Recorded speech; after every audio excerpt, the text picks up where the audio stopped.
I'm Jessica. Welcome to Gather Together Homestead. We're so glad that you're joining us. We've had a lot of fun so far on our homestead. We've learned so many things, and we're really excited to share what we're learning with you. When we bought our property, one of the things that we were told was on it is elderberries. And so I had heard of elderberries before. I just hadn't really ever consumed elderberries in any way. And so that was one thing I was really excited to learn more about and to produce my own syrup. So what I learned is that elderberries they have a peak season. So you kind of got to be watching. And when it's time for them to be picked, you pick them, but you also have to be careful because when you pick them, they can't just stay in a bucket until you decide to take them all off of the stems. It is kind of a time-consuming task, and it's got a short window of opportunity. But what I also found is it is so relaxing. I looked forward to finding more elderberries or foraging for them, and I really enjoyed sitting at my kids' practices just de-stemming the elderberries. I probably looked like a knitting grandma or something, but it is just relaxing and I enjoyed it. Although not everybody has time to do that, so you can buy a dried elderberry as long as you're paying close attention to where you're getting it. You want to make sure that it's a good source. You don't want to get a bag of dried elderberries that cost you a fortune and are full of stems and debris. So just make sure if that's the route you go that you are paying attention to reviews on that source. I am happy to post in the comments of this video the dried elderberries that we purchased. We are on the Amazon affiliate program, so basically what that means is when you click on our link, it changes nothing for you. Your price is still the same. But for us, if you purchase the product that we've kind of endorsed, that we've shared with you, that we enjoyed, then we do get a very small percentage back, so it just helps our homestead. I will make sure to post that link if that's something that you're interested in. But before we get too far into this, I wanted to touch base really quick on why you might want to take elderberry syrup. So it is not some super amazing thing that's going to cure you of every last ailment you have and keep you from ever getting sick, but what it is it's a very good immune support. So most of the time when you think of a syrup, you think of something really thick, like that you would put on your pancakes or something. It is actually a juice. Let's see if you can see the consistency there. So what it does is, depending on what ingredients are in it, it's going to help support your immune system. So if you're following a decent diet and basically you could say taking your vitamins, something like that, this is just going to help support your immune system. So maybe you don't get sick as quick, or maybe you do get sick, but it's not as bad. It's just going to help. Now, the ingredients that we put in our elderberry syrup, now keep in mind, elderberry syrup is very fun. You can kind of choose what you want in it. For us, we do the elderberries, whether they are the raw or fresh ones that we foraged for or dried. We also use a local raw honey, and that is important too for us. It might not matter to you, and that's okay. If you go to the store and just get store-bought honey and put it in, that is just fine. For us, it matters because, one, we like to support other homesteads, farms, other people in our area, and my brother and sister-in-law raise bees, so we get all of our honey from them. And through that process, not only are we supporting them, but we also get the best honey imaginable. And we just, ever since we started getting their honey, we've not turned back. We love their honey. It is so fantastic. But the benefits are, if you're using a local raw honey, the allergens that are in that honey are going to be the same ones that you're exposed to. So if you have allergies that you deal with, this might help you with your allergies. The thing also with raw honey is it's not heated, and if it is heated, like you'll see the bottom of the jar might get some crystals in it, starts to crystallize the sugar. If you heat it very slowly, you're good. But the thing is whenever you buy honey that's not raw, it has went through a lot more of a process, so it gets to higher temperature. And what happens then is a lot of the nutrients that you're benefiting from, that you're looking to benefit from, they're destroyed. So for us, we appreciate using a local raw honey. So that's in our elderberries, our elderberry syrup. And then also we put lemon juice in, which is phenomenal for your health as well. And we use 3 different spices. We use cinnamon, ginger, and clove.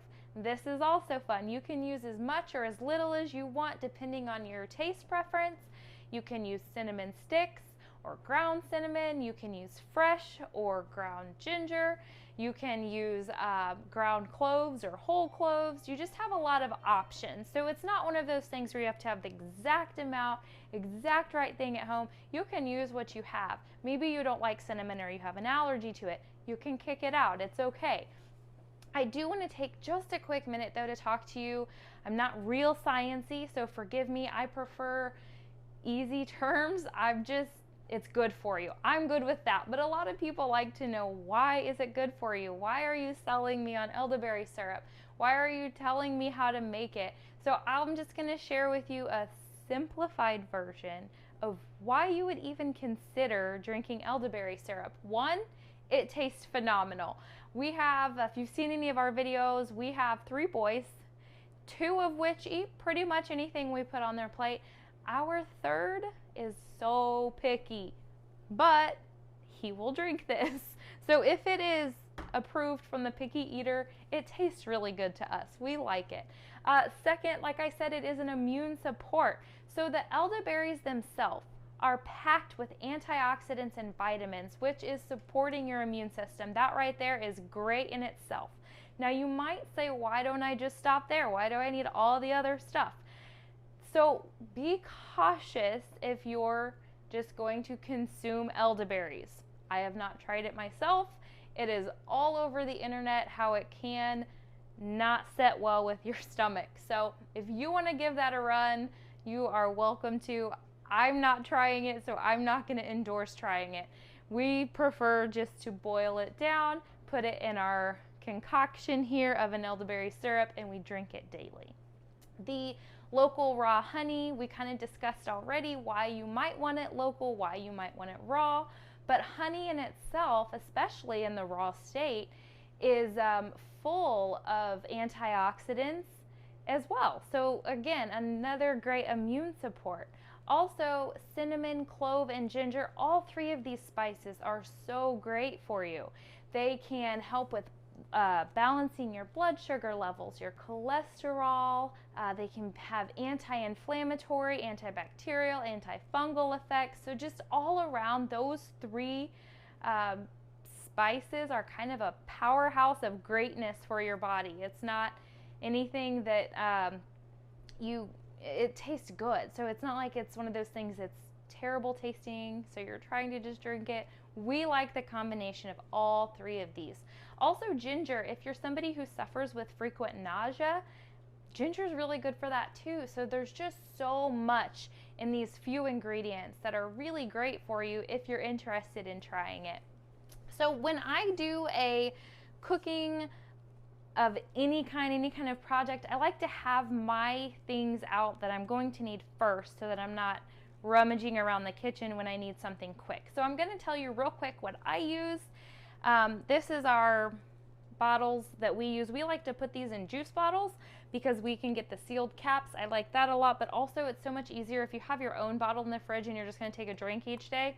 It's a lot easier than the glass mason jars. I like those because they are reusable, but we have a hard time with getting a spoon in there, getting it out, and not spilling the stuff everywhere. We do have kids. So for us, this works really well. Obviously, I have my elderberries. So generally, I like to use my fresh elderberries. They are frozen at the time, of course, that I've foraged for. We are out. I've used all of them. So like I said, we've went to the dried elderberries. This source is phenomenal. There is just nothing in here but elderberries. If you look at reviews of dried elderberries, a lot of times they'll just be full of sticks and things like that, stems. That's not what I want to purchase. I want my elderberries to be elderberries. And obviously there might be a stem or so here or there, but this is a really good source. I'm very pleased with this. So If you're going to do a fresh or frozen elderberry, you would have 2 cups. If you're doing dried, half that amount, or whatever ratio you want, but half the amount if it's dried than your fresh or frozen. I will be using the same amount of honey as I use elderberries. So since I'm using 1 cup of dried elderberries today, I'll do 1 cup of my local raw honey. My spices right here, like I said, are cinnamon. I use a teaspoon, and then I use a half a teaspoon of ginger and a half a teaspoon of clove. Again, you can use a cinnamon stick, you can use a whole clove, whatever works good for you. You're gonna cook it in, and then you're gonna strain it out in the end anyhow. Lemon juice, you can use a fresh strained lemon juice or a store-bought. I do use a store-bought because it takes a lot of lemons to get lemon juice, and this is just a little bit quicker for me. So you'll need 1/4 of a cup for my ratio that I've set up here, and then 4 cups of water. Another thing, I like to use our filtered water. We use a ProPure water filtration system for our drinking water, so this is our filtered water if that's something you're interested in. It's a really neat thing to look into. It takes out so many things that are put into our water that aren't so beneficial for us. I like my handy dandy kitchen timer. My kids love to run off with this and time everything, but it's here today, and so I'm going to use it. This has been the most handy little kitchen tool I got when I started canning. I use it all the time. You will want some kind of a strainer. Doesn't have to be this big, but a mesh strainer. That way when you are done boiling down your elderberries, you can strain them out because we want to keep the liquid and not the elderberries themselves. Also, the spices we're going to put in, you don't want bigger chunks of spices in your juice, so that will be strained out as well. Now, this is one of those items that are not 100% necessary, but I have it, so I like to use it. Just a little kitchen thermometer. When you heat your ingredients, simmer them, and then we're going to add the honey. So if you're using a raw honey, it's going to do the opposite effect. If you're putting it in the heated liquid, you're going to make your raw honey not raw anymore. So for me, I like to make sure that I get my liquid, once it's done simmering, to 110 degrees or less, because anything over 110 degrees is essentially going to start, it's going to destroy what we wanted in that honey already. The pollen, the propolis, the antioxidants, and the enzymes. All of those great things are going to get destroyed if we're heating it too high. So I like to make sure that before I add my honey that I'm somewhere around 110 or less degrees on that. And other than that, I will use this. If you saw my bread video, I raved about this little batter bowl. This is my 8-cup Pampered Chef batter bowl with a lid. I'm really fond of it. The nice thing about this is once I dump my water out, it'll be open again. So once everything's done simmering and I go to add my honey and get ready to start bottling this, I'm going to use this container here just because it's got a spout. I'm kind of messy in the kitchen. I always tend to make a mess. So this will help me stay on track and not dump out all of this goodness that we've just made. So where you're going to start, oh, you will need your nice big soup pot. This, I just would rather use a larger one than a small one. I oftentimes will pick a smaller container than I need and I run into trouble. So I'm going to start with a big container this time. 4 cups of water. Again, I did use our filtered water. Doesn't have to be filtered. I don't use it all the time.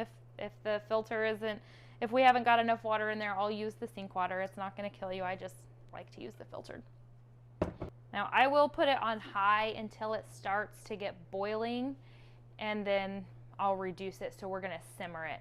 4 cups of water. This is my 1 cup of dried elderberries. Once this water starts to boil, I'll start my timer, reduce the heat, let it simmer. I'm going to add my spices. Quick stir, make sure I get all that out of there. See if I can give you a look here.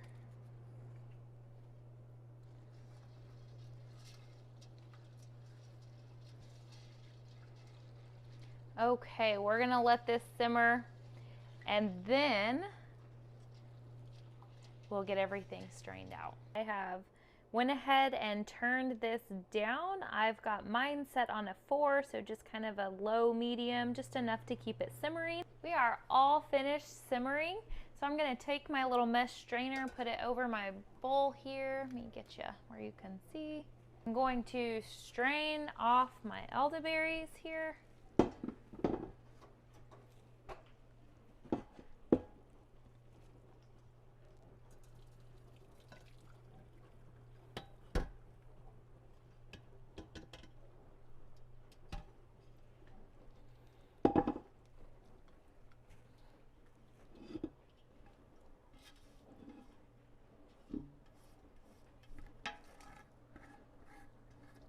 I like to get every last little bit.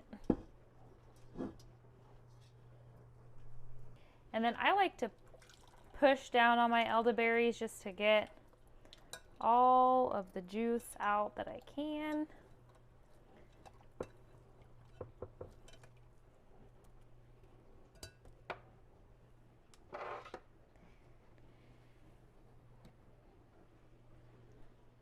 I want to let this cool for just a little bit. I am going to go ahead and put my little thermometer in there and see where we're at.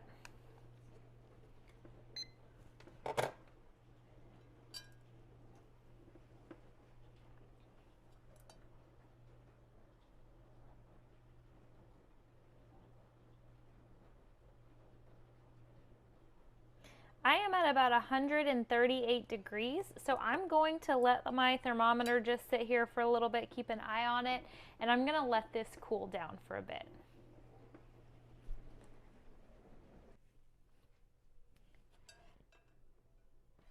We are down below 110, so now I'm going to add in my lemon juice and my honey.